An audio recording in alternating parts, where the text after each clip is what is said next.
Okay. If you have a question, you want to put it in the chat, that's fine. All right.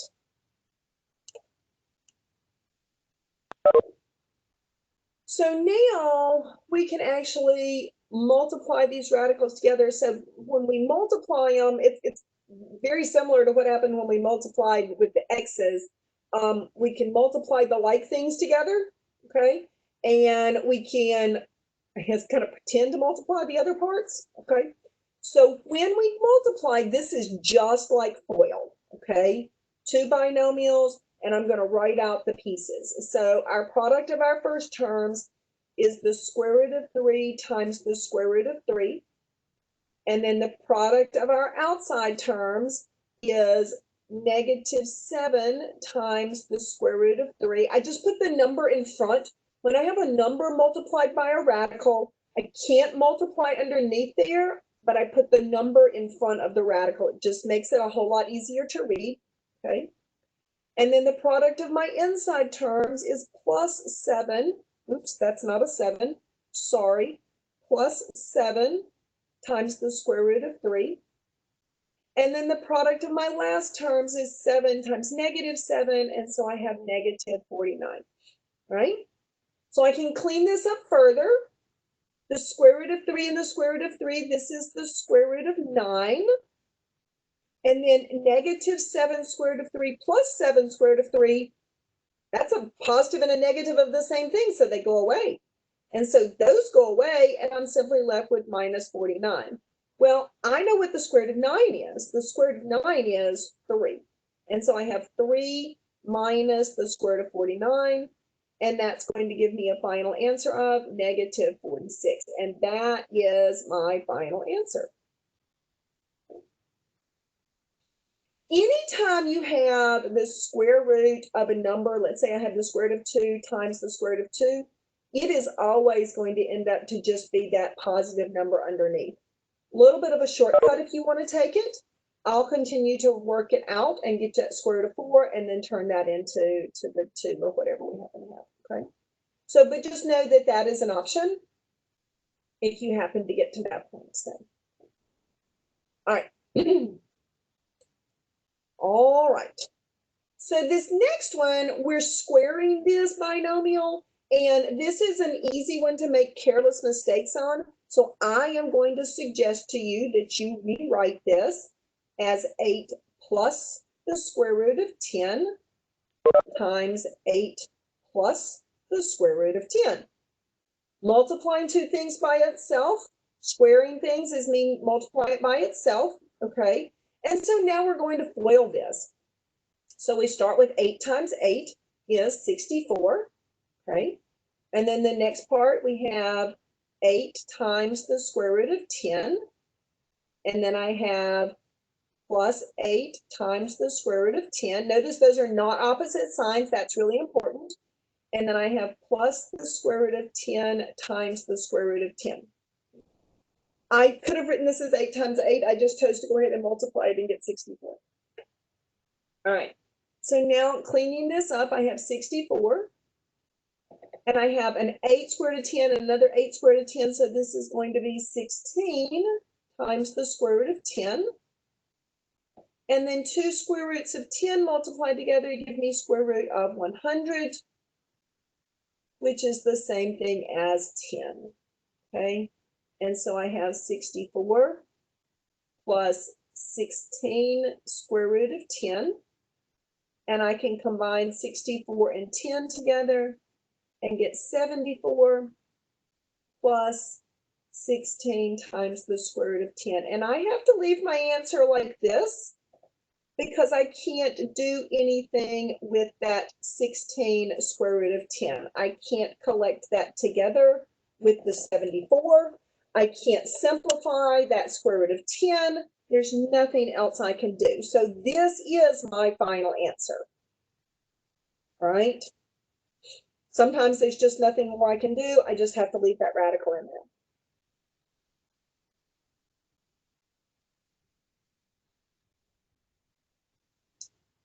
All right. So one of the other things that we tend to do with radicals is, and I don't really know, I can't give you a good reason for this. We can't leave a radical in the denominator of a fraction. It's just not mathematically good practice.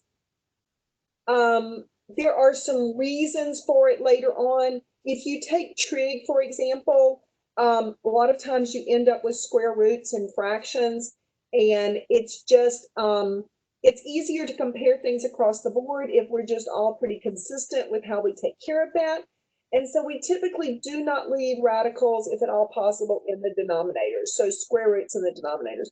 And so we call this process of removing the square root from the denominator, we call this rationalizing the denominator. So you will see the instructions that say rationalize the denominator.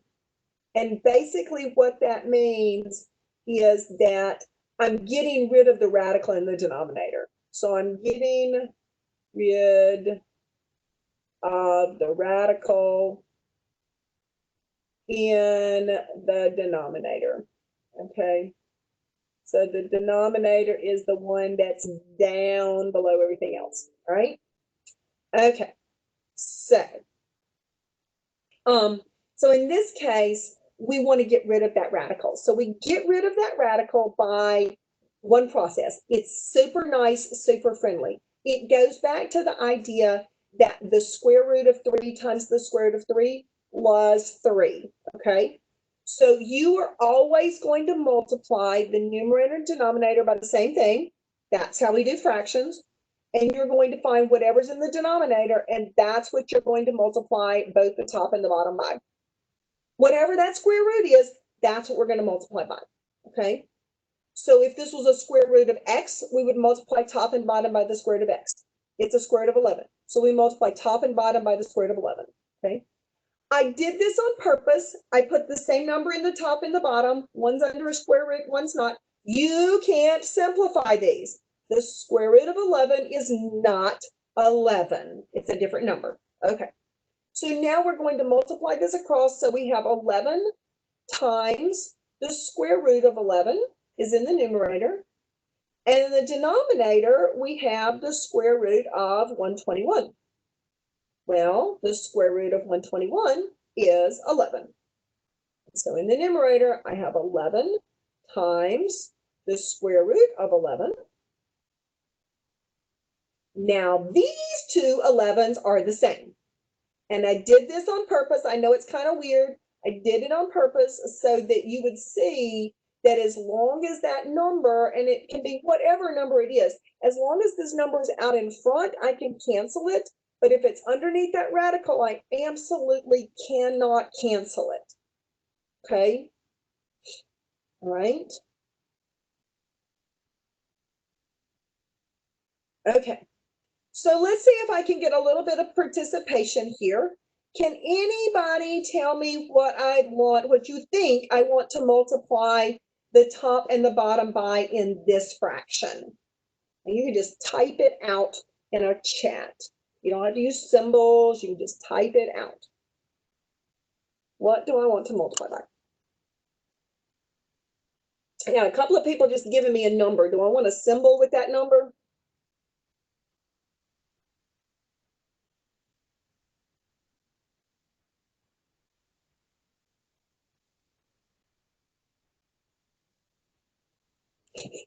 Yes. Excellent. Very good. I like that.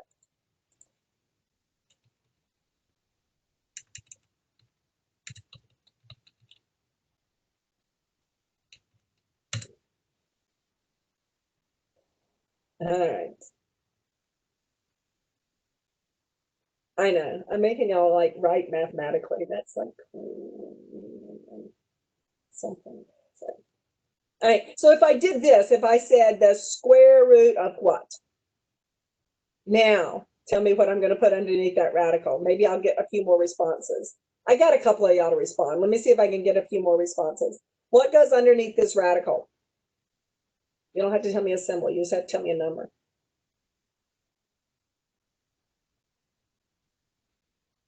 Yep. Yep.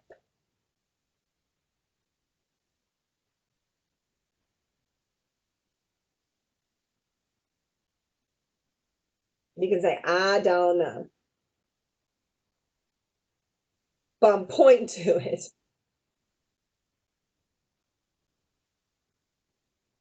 I know, 10 o'clock's a tough time. All right, so it's going to be the square root of 3, all right?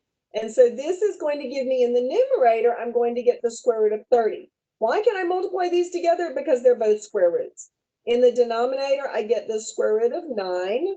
The square root of 9 simplifies to 3. And so I have the square root of 30 divided by 3.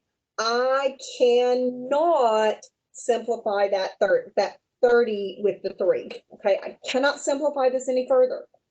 Underneath that square root does not simplify with something that's out from underneath the square root.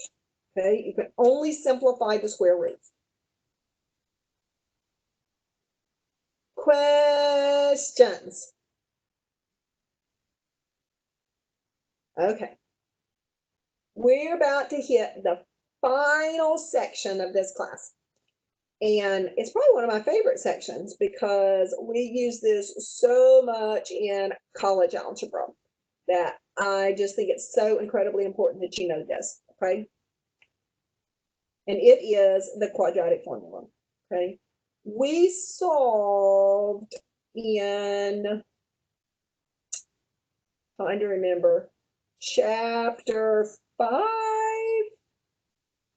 Yes, chapter 5. We solved quadratic equations, okay? And in chapter 5, at the end of chapter 5, we solved quadratic equations by factoring, right? And we set each factor equal to 0. Everything was phenomenal. It was great. We solved for x, and we got 2 solutions. Unfortunately, not all quadratic equations will factor, okay? But the good news is that you can solve every quadratic equation. That means we need another way to do it. And that other way to do it is the quadratic formula, okay?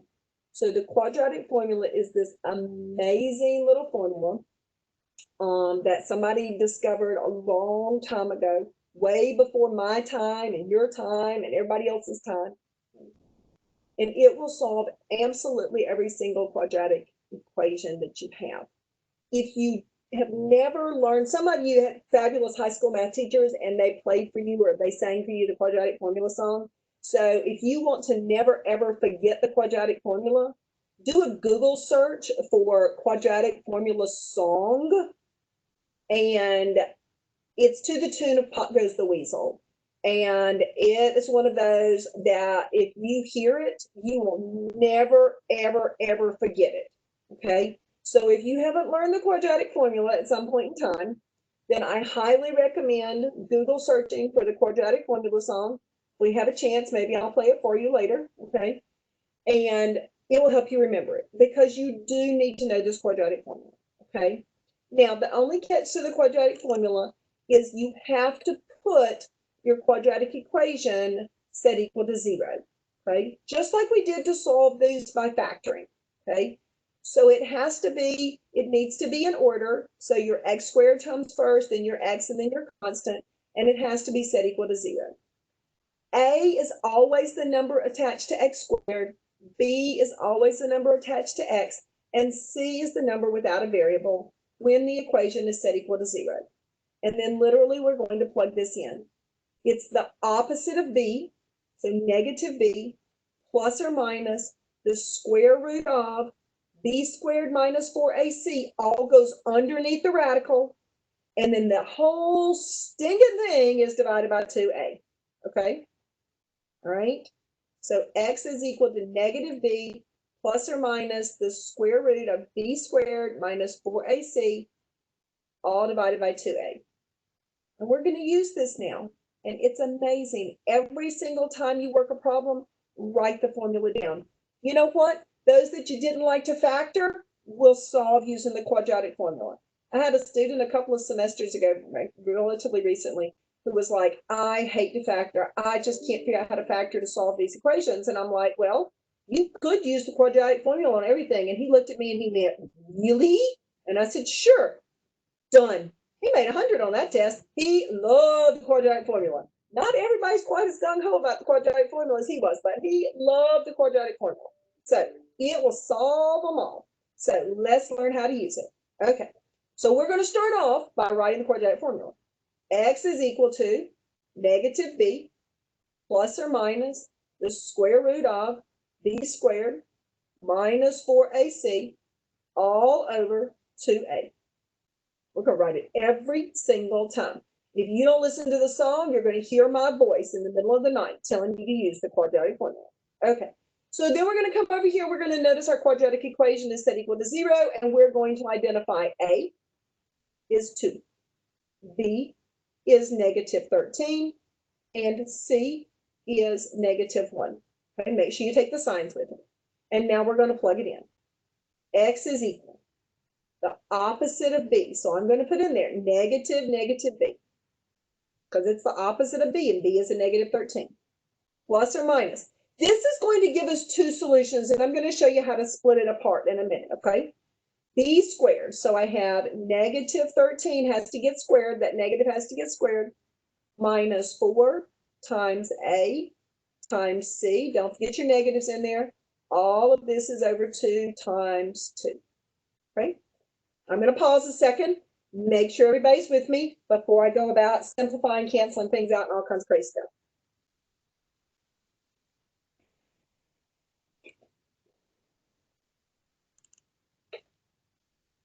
All right. So x is equal to positive 13. Still got two possibilities here, plus this and minus this. Negative 13 squared is 169. Negative 4 times 2 times negative 1. That negative and that negative become plus, and 4 times 2 times 1 is 8. And all of this is over 4. And then we can clean this up a little bit more. 13 plus or minus the square root of 177. 169 plus 8 is 177 all over 4. And I'm essentially done. So my two solutions are 13 plus the square root of 177 divided by 4, and 13 minus the square root of 177 divided by 4. Those are my two solutions done. Questions? We'd have never found those solutions if we tried to factor, because it doesn't factor. That's just an ugly little quadratic. But we can still solve it. I think that's why I like this section. It's beautiful. Math is beautiful. Okay. Let's see if y'all got this. What's wrong with number 2? You can either shout it out loud or you can tell me in a chat. What do we have to do to number 2 first?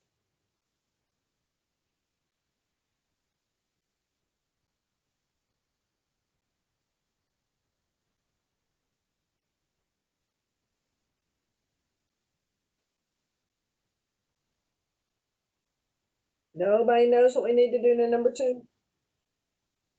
Oh, yeah. Oh, there you go. Yeah, y'all got some great answers. Okay, perfect. That's why I love it for y'all to answer. So we need to flip this over here. We need to move 5 minus 7x to the other side. We need to put it in standard form. Every one of those answers is correct. We need to set this equal to 0. So that means we have x squared, and then we're going to have plus 7x, because we changed the sign when we move it across, minus 5 is equal to 0.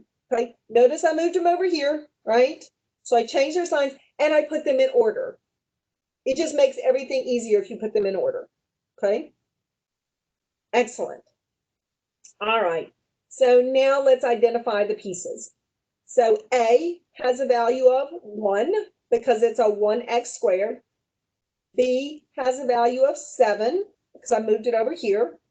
And C has a value of -5. And now we're going to stuff them all into this formula. Notice I wrote the formula over here. -b, opposite of b, plus or minus square root of b squared minus 4ac all over 2a.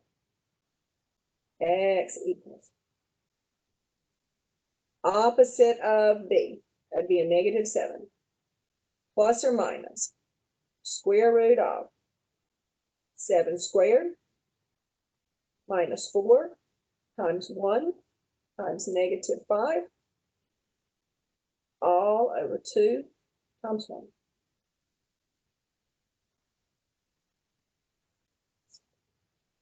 You're overwhelmed by the beauty of this. I get it. 7 squared is 49. Watch out, if I do have two, now if I have 3 negatives, it's going to be negative, but I've got 2 negatives. They're all being multiplied together back here. So this is going to be plus. And 4 times 5 times 1 is 20. All over 2. So I have -7 plus or minus the square root of 69 over 2. Now, if I get something like the square root of 25, I would simplify it. And that's when I get those problems that would have actually factored. But I don't, I mean, the square root of 69 is just not a nice, I mean, it's a lovely number. Don't get me wrong. It's a lovely number. It's just not a perfect square. And so it doesn't simplify to a whole number. Okay. So my two solutions are -7 plus the square root of 69. Make sure you write all of this over 2. And then the second one is -7 minus the square root of 69 all over 2. And those are my two solutions.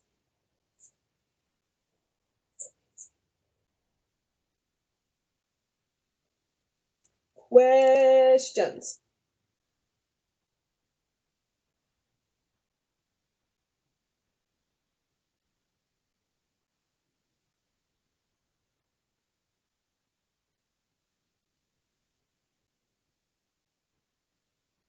Okay.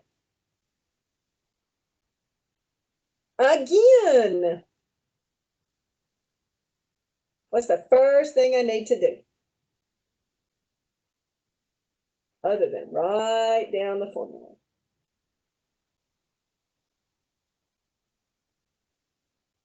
Opposite of b, plus or minus the square root of b squared minus 4ac all over 2 times a.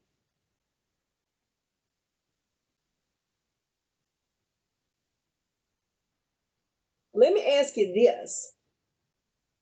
There you go. Thank you, thank you, thank you. Okay, I finally got an answer. Okay. So and I'm going to do that in just a second. So in this case, I can figure out what A is. I can figure out what B is, but 65 C is going to be so wrong if you don't do something first. So the first thing I have to do is I have to set this equal to 0. So I have x squared minus 8x minus 65 is equal to 0. Okay, got to do that first, plain and simple. So now I can identify A, I can identify B, and I can identify C. And if I hadn't done that, I would have gotten the wrong sign for C. So C is actually -65. All right.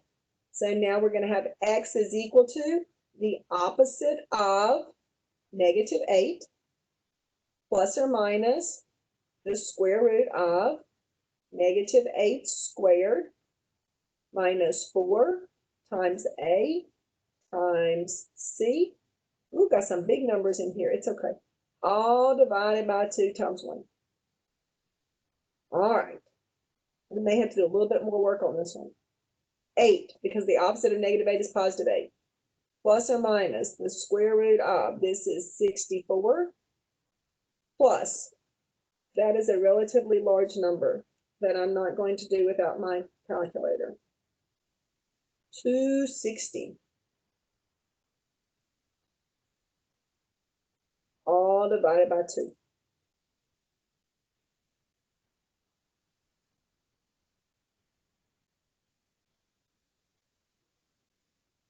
Oh, nice. Okay. All right.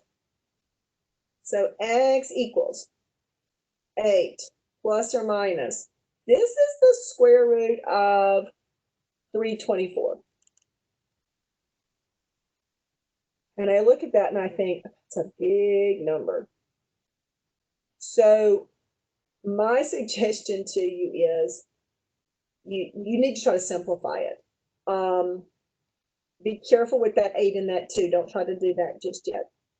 The square root of 324 is actually a perfect square. So if you type that into your calculator, over here to the side, the square root of 324 is actually 18. So that's really nice. So here's what this is going to play out like. I have 8 plus or minus 18 over 2. Now I am still going to get 2 solutions and we're going to clean this up together. So this is going to be 8 plus 18 over 2, and this is going to be x is equal to 8 minus 18 over 2. I don't have that plus or minus square root anymore. And so this is going to turn out to be 26 over 2, which is 13. So there's one solution.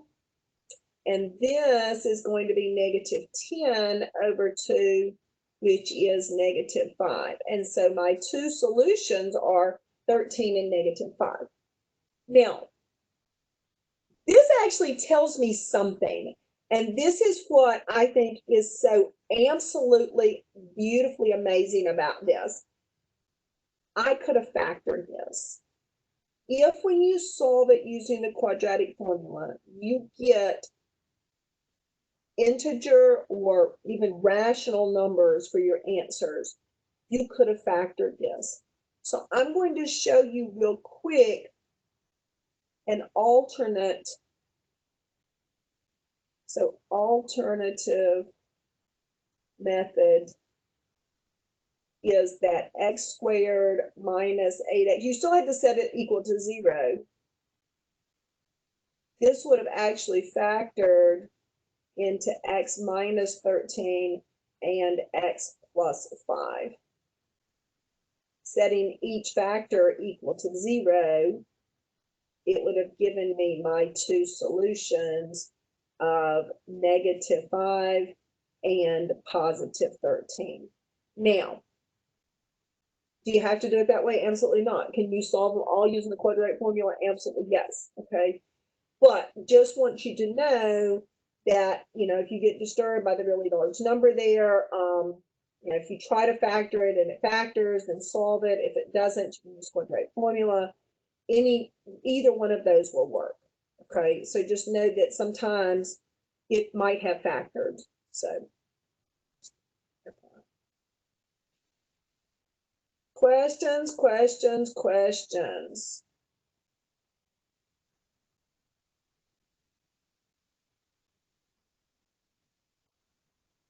Okay. Then we've got the fun one. So this one is a little bit harder because I have to simplify it before I solve it. And anytime I see something like this with the squared parentheses and stuff like that, it just means that I'm going to have to simplify it first. And to simplify this one, I actually have to multiply this out.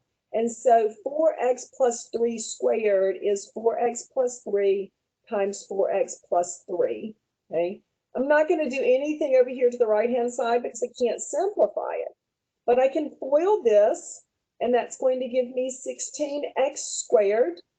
It's going to give me plus 12x in the middle, and then plus 9. Okay.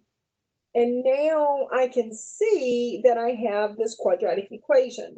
So with a quadratic equation, I know I have to set it equal to 0, okay? How did I know I had to start off? Well, I mean, it is a quadratic equation. It is something in parentheses squared. That is going to give me a quadratic. And when I have that parentheses like that, I have to simplify it. And that's just a step that you have to be looking for. So I'm going to clean up this side just a little bit more because I see some like terms I can collect together. So this is going to be 24x and then plus 9. And then I need to go about the business of subtracting 17x from both sides and subtracting 11. And so I get x squared. If I subtract 17x from both sides, that gives me a plus 7x. And then if I subtract 11 from both sides, that gives me a minus 4. Not minus 4. Minus 2. I can't subtract. Sorry about that. Minus 2 is equal to 0.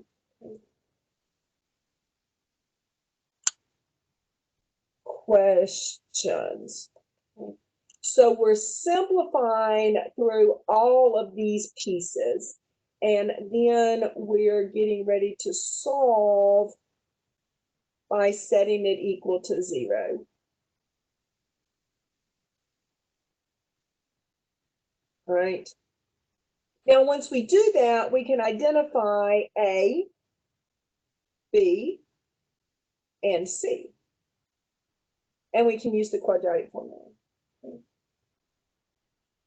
So again, our quadratic formula, x is equal to the opposite of b plus or minus the square root of b squared minus 4 times a times c, all divided by 2 times a. And so plugging everything in, I have the opposite of 7 plus or minus 7 squared minus 4 times 16 times negative 2. All of this is over 2 times 16. So x is going to be negative 7 plus or minus the square root of 49. Notice this negative and this negative are going to become plus. And however we slice that, you get 128 over 32. And this gives me negative 7 plus or minus the square root of 177 over 32. Now, I will tell you that sometimes on the homework, and even on the quiz and the test, if it's multiple choice, it will leave the answer like this, or you can use the symbols palette to type in a plus or minus. So this is 2 answers just listed together, or you could separate them out. If the directions say separate your answers with commas, then you would need to actually do negative 7 plus the square root of 177, and then negative 7 minus the square root of 177, both of those divided by 32. Questions?